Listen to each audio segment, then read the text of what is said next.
Salam alaikum, j'espère que vous allez bien. Voici dans cette série de 20 questions pour un musulman, nous sommes arrivés à la 7e. Chers amis musulmans, voici la question. Pourquoi Allah n'a pas dit aux musulmans que Jésus-Christ chassait les démons? Bon, nous allons lire Luc chapitre 11 verset 14. Un jour, Jésus chassait un démon qui rendait un homme muet. Quand le démon fut sorti, le muet se mit à parler et la foule était émerveillée. Vous en voulez un autre? Ok. Matthieu chapitre 8 verset 16. Le soir venu, on lui amena beaucoup de gens qui étaient sous l'emprise de démons. Par sa parole, il chassa ces esprits mauvais. Il guérit aussi tous les malades. Encore? Dans Marc chapitre 1 verset 39. Et il partit à travers toute la Galilée. Il prêchait dans leur synagogue et chassait les démons. Maintenant, est-ce que ce pouvoir de chasser les démons est disponible encore aujourd'hui? Et était disponible à l'époque de Mohammed? La réponse est oui. Dans Jean chapitre 14 verset 12. Vraiment, je vous l'assure, celui qui croit en moi accomplira les œuvres que je fais. Il en fera même de plus grandes parce que je vais auprès du Père. En clair, si Allah avait averti les musulmans que Jésus chassait les démons, je pense qu'il aurait été chassé depuis longtemps de la vie des musulmans. Donc, nous allons voir une histoire où le prophète de l'islam était ensorcelé. Donc, lorsqu'on parle d'ensorcellement, il y a un démon qui se cache derrière. L'apôtre d'Allah était ensorcelé et il pensait avoir eu des relations sexuelles avec ses femmes alors qu'en réalité, ce n'était pas le cas. Sofiane a dit, il est sous l'effet de la plus grande puissance de magie qui soit. Puis, un jour, il dit, ô Aïcha, sais-tu ce qu'Allah m'a appris concernant le problème dont je lui ai parlé? Deux hommes sont venus me voir, l'un s'assit à côté de ma tête, l'autre s'assit à côté de mes pieds. Celui qui était assis à côté de ma tête demanda à l'autre, qu'est-ce qui lui arrive? L'autre répliqua qu'il était sous l'effet de la magie. Le premier demanda, qui l'a ensorcelé?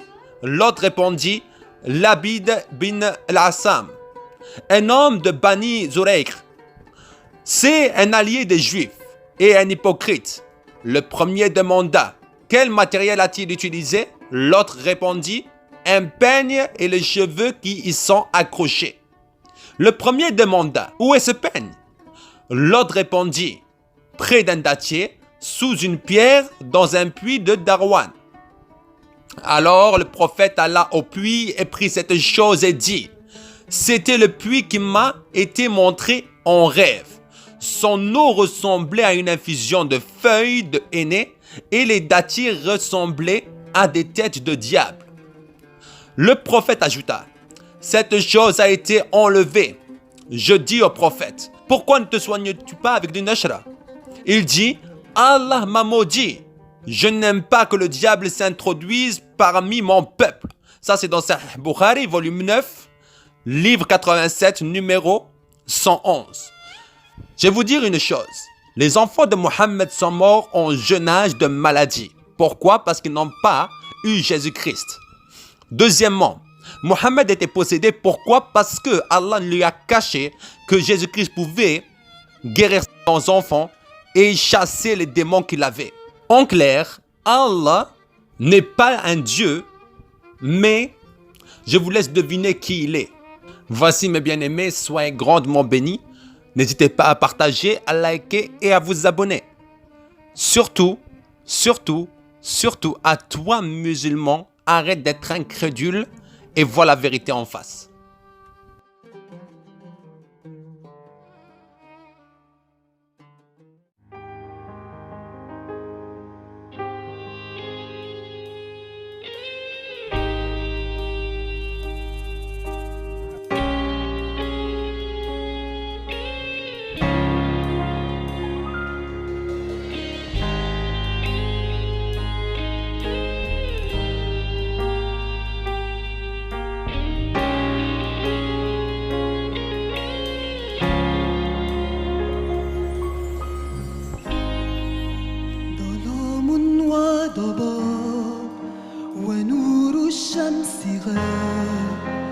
فادي العالم مصلوب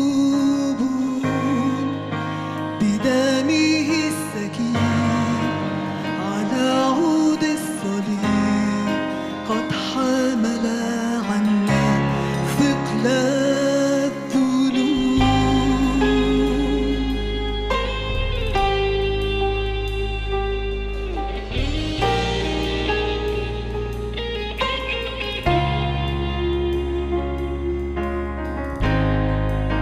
أنين ودماء وفي صمت السماء ابن الله الوحيد قد مات، ومن بين الأموات لم يرى الفساد، كل قوى الظلام انكسرت. اهتزت الأرض، انفتح القبر، حبه الشديد لا ينهزم. أين شوكتك يا قوة الموت؟ قد غلب الحمام. للأبد ممجد، للأبد مرتفع، للأبد قد قام من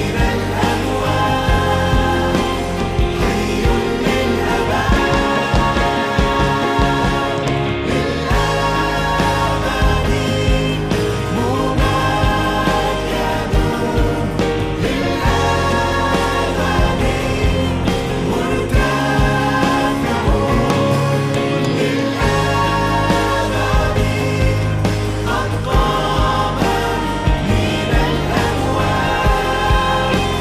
حي للأبد،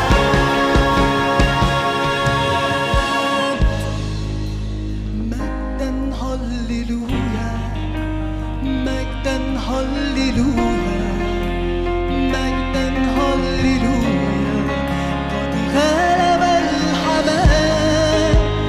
مجداً هللويا، مجداً هللويا، مجداً هللويا، قد غلب الحمام. مجداً هللويا، مجداً هللويا، مجداً هللويا، قد غلب الحمام. مجداً هللويا، مجداً هللويا، مجداً هللويا، قد غلب الحمام.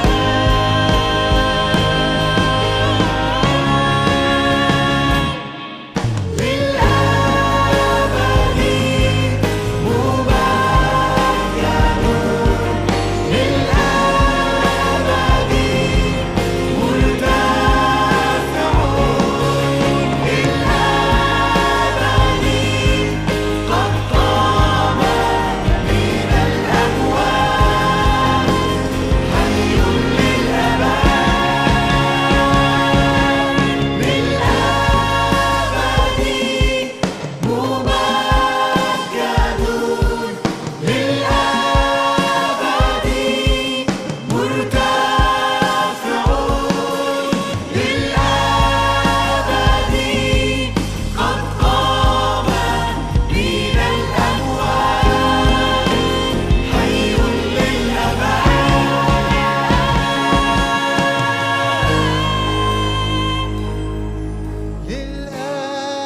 للأبد، ممجد. نسمعكم معانا. للأبد. تعالوا نقف واحنا بنختم.